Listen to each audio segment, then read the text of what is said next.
Going then. Okay, today joining me is Dr. Morgan Phillips. We are so lucky to have Morgan as a member of the JCC faculty here, and he has a doctorate degree in both education and psychology, as well as being a board certified practitioner in human services. Dr. Phillips teaches classes in psychology, human services, addictions counseling, and criminal justice. And he actually founded the associate's degree program in addictions counseling here at JCC. Morgan, welcome. Thank you for joining me today. Hi, thank you for having me. Glad to be here. So you have graciously agreed to join our career panel. And essentially what we are trying to do is get a sense for how did you get to be where you are? So let's start at the very beginning. Can you tell us a little bit about your educational journey? Yeah, sure. I will tell you, like a lot of people in the helping fields, it was not a linear path at all. A lot of people think that everybody that's a counselor is a psychologist or whatever, that, that they woke up at 15 and they were like, I know what I want to be. And then they went straight through and they never had any issues and they were done. That is not the case for pretty much anybody that I've ever worked with. And it's certainly not the case for me. When I started out in education, my original plan, I was going to do pre-med, which then segued into nursing, which then turned into musical majors, which turned into honors education, which turned into kindergarten teaching, so it switched a lot of times. And I actually remember a time in my life where I actively said, I will never work in addictions work. Like that was the one field I said, I never want to work in addictions. Yeah, Wow. I know, right? Yeah, everybody always says that. It was the one field where I was like, I hate this. I never want to work in it. It's awful. Because at that time, honestly, I was really ignorant to how addiction worked. I'd been, really sheltered and really naive to it. And I had a lot of personal judgments and moral, ideas that I had about addiction, which FYI are wrong. And if you don't know that yet, you should join our program and then you can learn.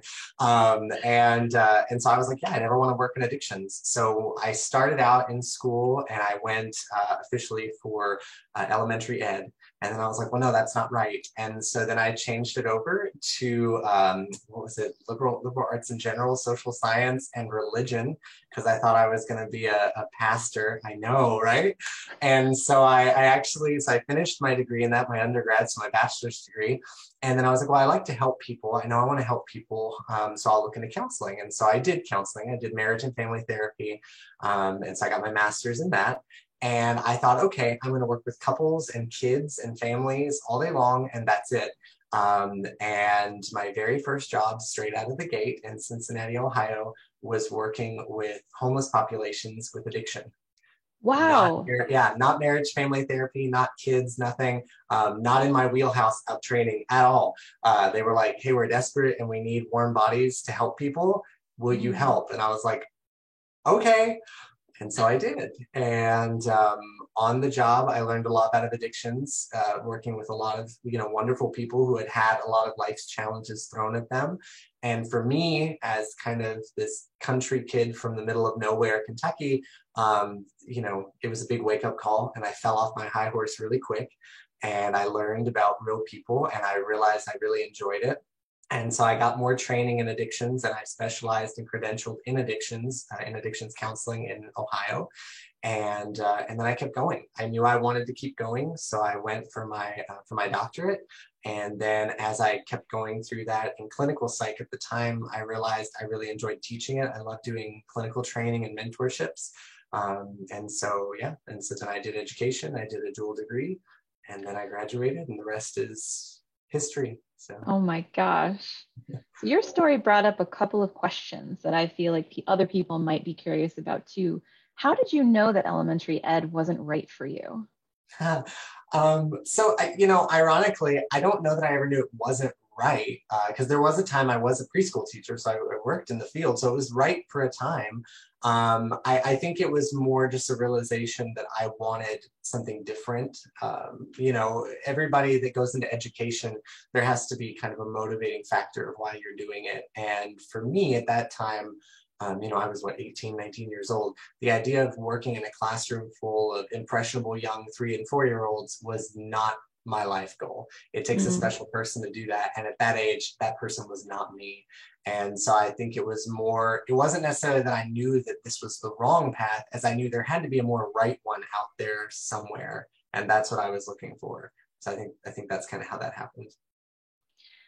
That is fascinating. So would you say it was like kind of the hands-on experience that helped you learn that? Oh, for sure. Absolutely. I will tell you, at least in this field, in the helping professions, classroom learning obviously has a place. I'm kind of biased. I think it has a place. It's important, but the real world experience, the practicum experiences that you're sent on, the field experiences, the internships, those are really where you develop the vast majority of your skills and your own persona, your professional identity.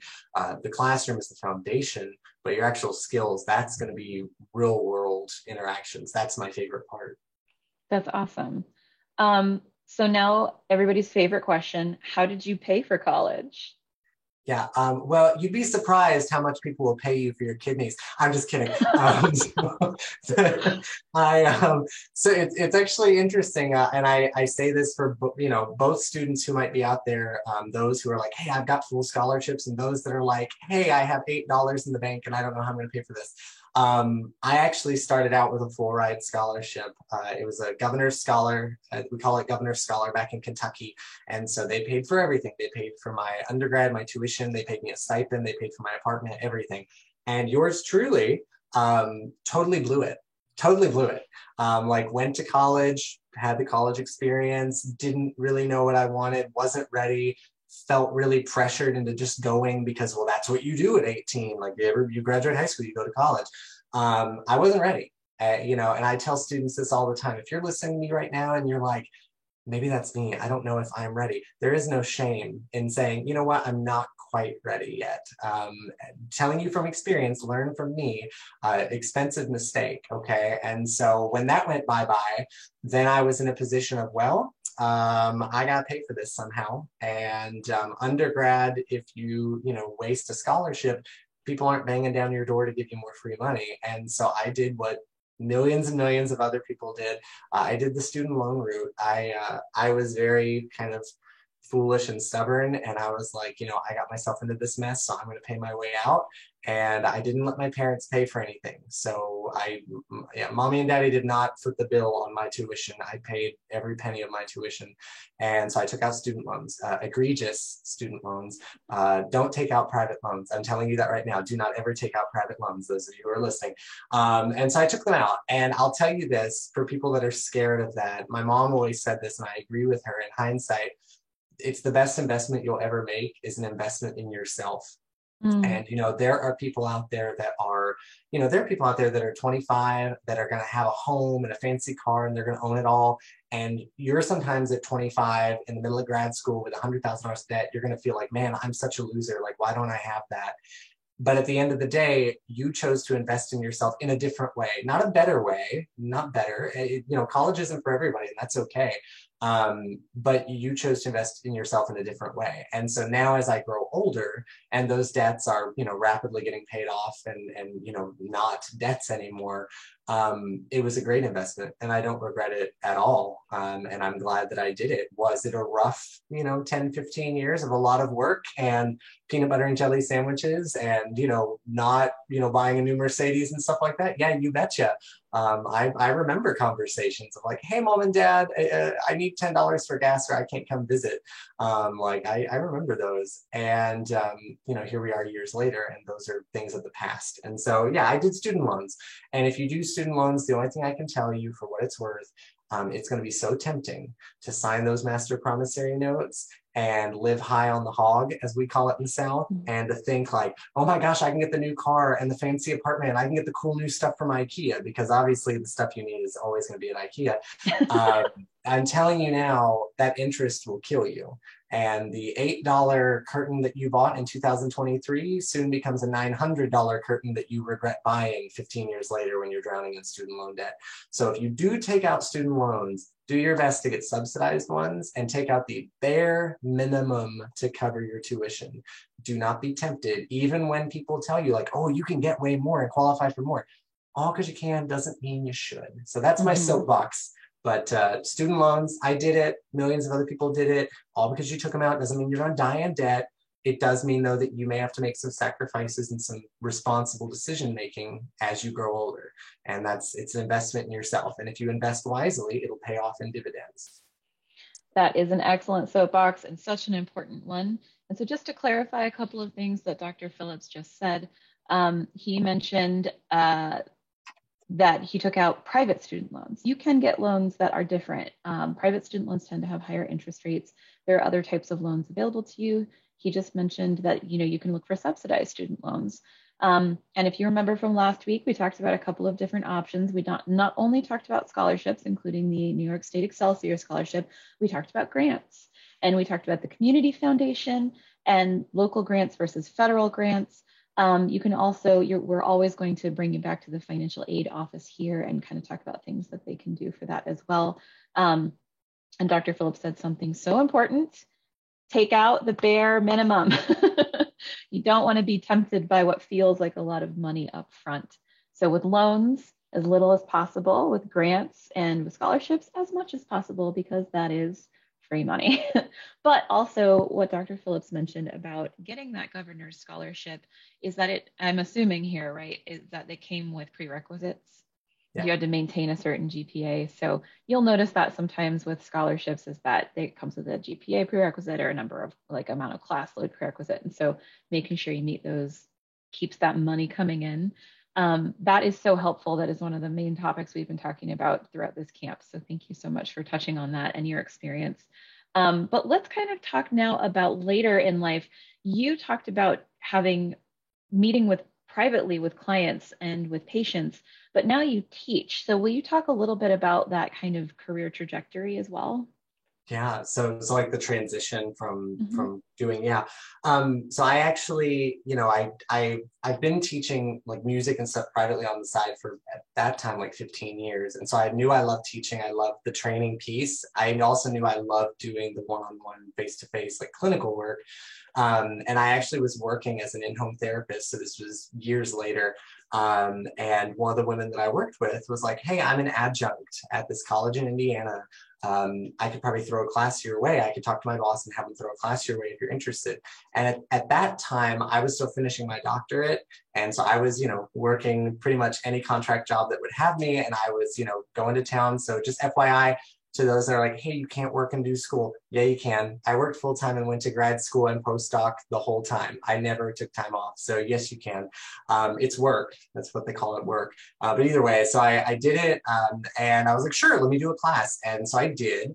And within one semester, I was like, wow, I love this. This is something. And just quite frankly, I got lucky. I'll freely admit that.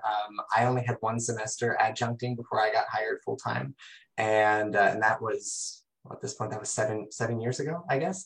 And so, I think the really cool thing about what I do now is where I do like a clinical assistant professor, I teach a lot of the hands-on work. So I still get to feel that connection to clients. I still get to feel like I'm making a difference clinically, because I do it, well, essentially through my students. When you all go through our program and you graduate and you go out to our communities and do amazing work, which I know you do, because I hear about you. I hear from community stakeholders about the caliber of student that we continue to churn out at our institution, not just in counseling or human services, but nursing, you name it. We do good work, and we've got kick butt students, and so it's really rewarding. I still get to feel connected to the helping professions through my students, because when you go out and do amazing things that you learned, hopefully, from myself and my colleagues, so like Professor LaChapelle and Professor Iannello, not only do you reflect really well on us in the institution, but we also kind of get to live vicariously through you and your achievements as well. So in that way, we still serve our field essentially by proxy through you, and you serve our field because you teach us. You come back, you speak in our classrooms, you meet with us at community events.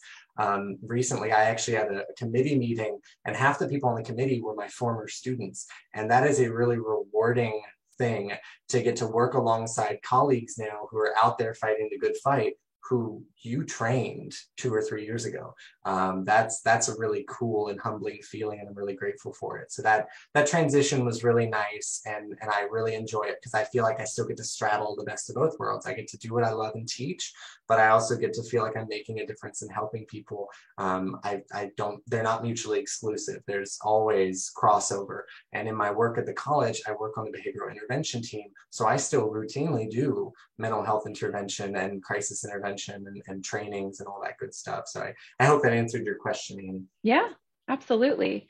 Taking that a little further, what are some of the successes and challenges of both career routes, and who might be good fits for those?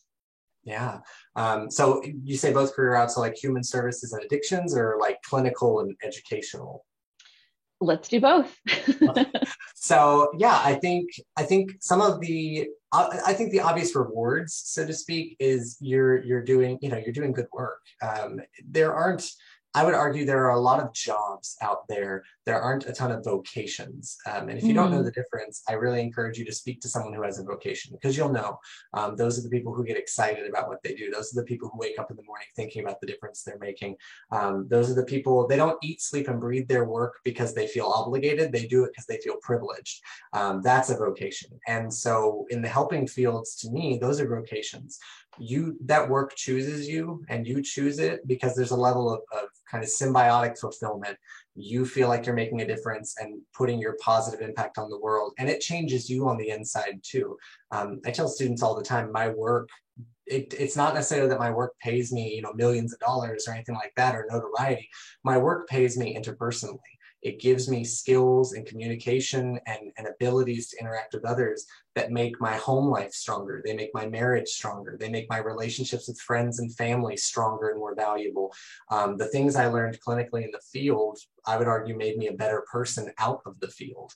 And to me, that's not something every vocation or every career is going to offer you. So I think a big selling point or strength to the clinical world is that you get to see that direct mark. You get to see that impact. Now, that's the double-edged sword, though, because you are often going to be kind of with people when they're at their lowest of lows. Not always, but very often, especially in addictions.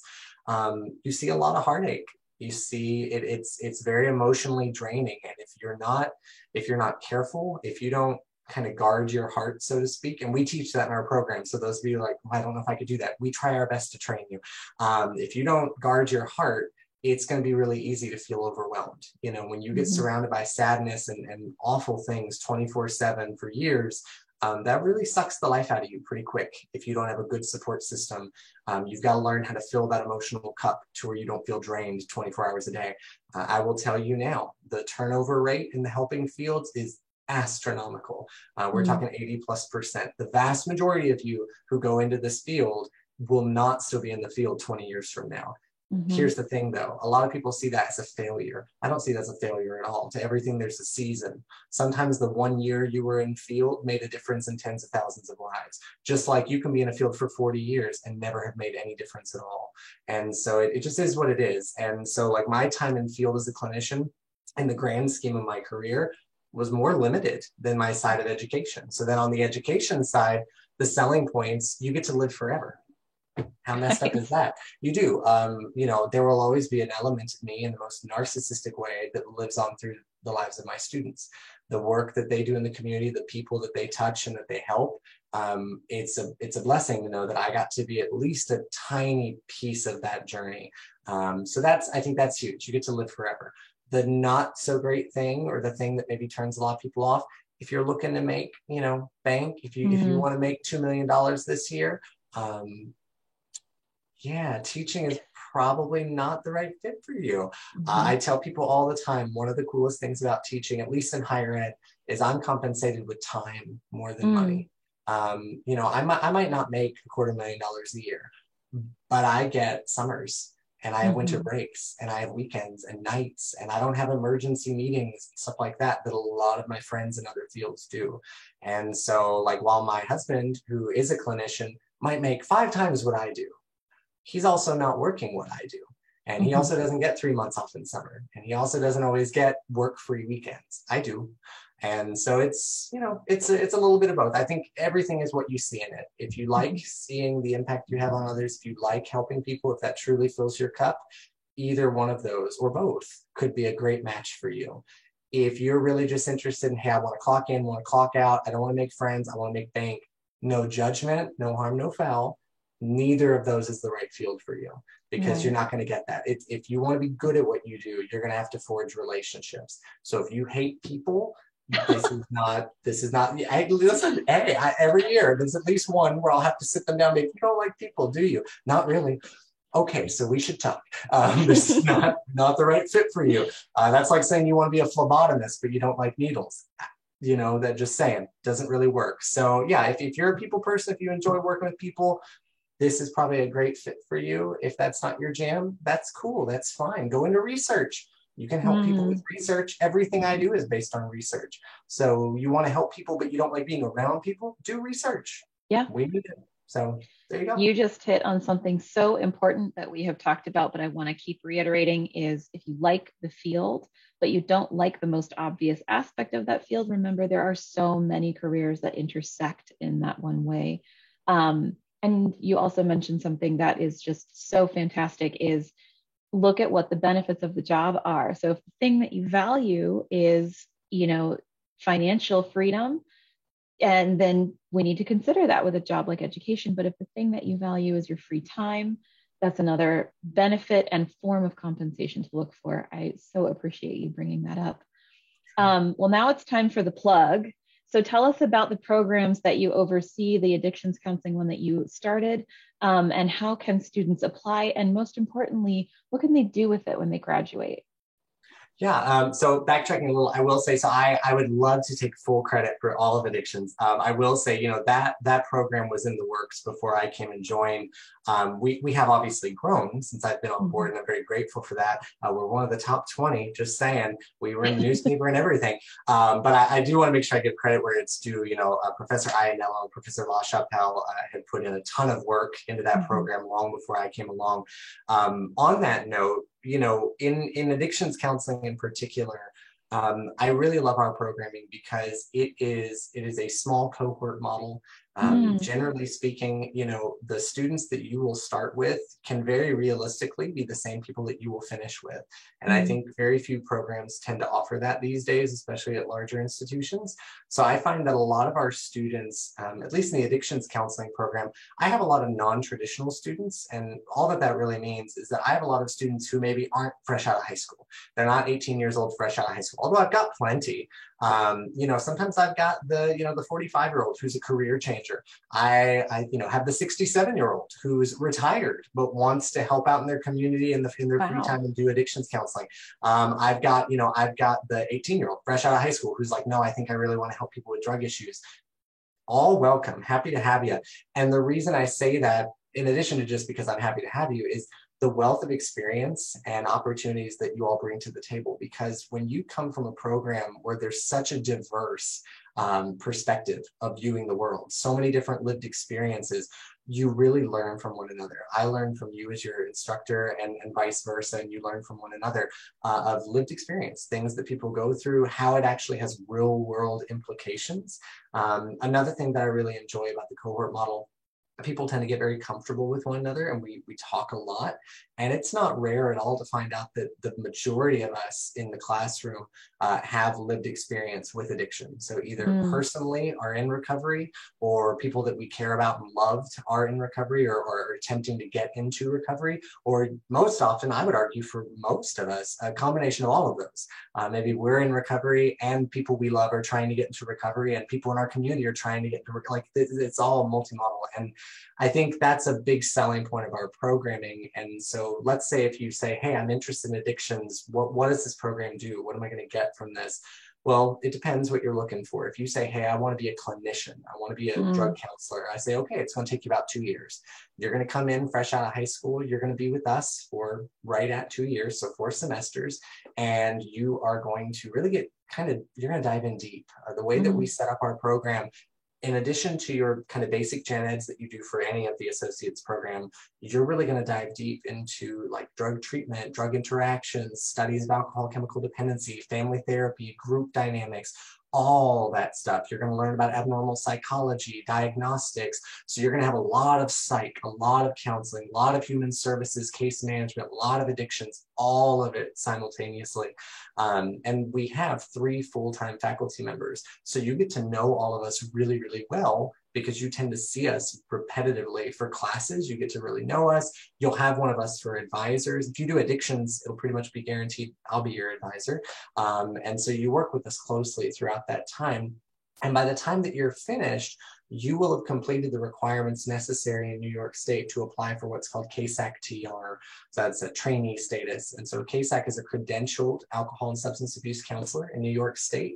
That's what you want to get if you want to become a drug counselor in the great state of New York. The cool thing is that once you have completed those educational requirements and the experiential requirements that you get through our internships, we help facilitate those, Professor Iannello, myself, and Professor LaChapelle over in Olean. Once you get all that, you work under supervision as a CASAC-TR, and then you take something called the ICRC exam or the ADC exam with ICNRC. Lots of acronyms, don't worry about them right now. Just know you'll take the test, you'll blow it out of the water because you've been trained really well by us because we work our butts off to make sure you're trained well. And then at that point, you are a CASAC. And a CASAC in New York State is a good position to be in addition to helping people and being in a very, very high demand field, you will have a job. I'm telling you that right now. You will find work like that. If you are multilingual, if you bring other skills and abilities to the table, not only will you have a job, you can likely write your own check depending on where you're willing to go. It really is a good position to be in. So even if you say, hey, I want to help people, but I'd also like to be able to pay rent, it's a good fit. You can realistically expect, depending on where you are in New York, somewhere between the $40,000 to $70,000 a year range, which for an associate's degree is not bad money, okay? I know a lot of us have these ideas of, I'm gonna graduate with my 2-year degree and make $190,000 a year. That's cute. I love that. That's I love your optimism. That's precious. Now, bringing you back to reality, 60 grand a year with benefits in Jamestown, New York, that ain't bad money, people, especially not for a 2-year degree where you're helping change lives and impact your community. In your case, that can do that. And then should you choose to go on, you can always go on. Our credits transfer to other SUNY schools. I routinely send students over to SUNY Fredonia who get their bachelor's in social work and they keep moving on up. Some students will become psychologists, some will become LCSWs. A lot of students, they're gonna stay at the associate level as CASAC. That's fine. All of them have a place, all have a role, and they all bring something to the table. So I think it's a very flexible opportunity, a very flexible career path, because let's say years from now, you say, I don't wanna do the clinical work anymore.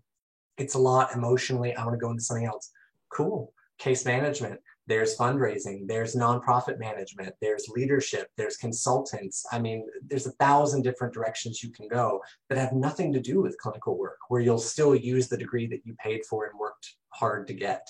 So it's a very flexible career that I think not everybody can say with their field. Absolutely. And again, such an amazing point that you bring up about what you are prepared for. And kind of to your point too, if you get the degree, you get the CASAC and you try it and it's not for you, what you can leverage it to with some ease.